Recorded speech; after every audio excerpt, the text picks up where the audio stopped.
V nasledujúcom videu si ukážeme, ako podať žiadosť v roku 2023 v meste Košice. V rámci web stránky mesta, ktorú aktuálne vidíte, sa v hornej lište prekliknete na prihlásenie.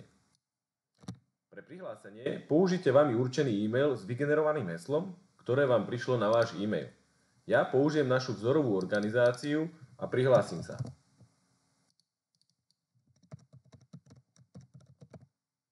Predtým, ako tak spravím, rád by som poukázal na to, že vy ste už žiadosť v roku 2023 úspešne podali, splnili ste všetky podmienky a dotácia vám už bola mestským zastupiteľstvom schválená.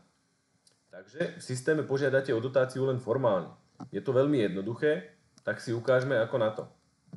Po prihlásení do systému si vľavo v menu vyberiete dotácie, kde sa vám zobrazia aktuálne výzvy, ktoré mesto Košice zverejnilo v roku 2023.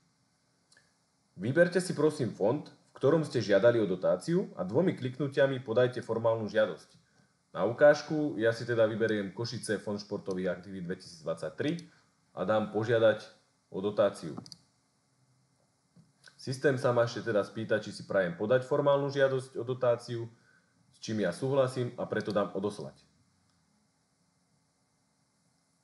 Daná žiadosť spadla do sekcie podané žiadosti, kde ju aktuálne vidíte, kedy bola podaná a vidíte aktuálny stav, teda schvaľovanie žiadosti.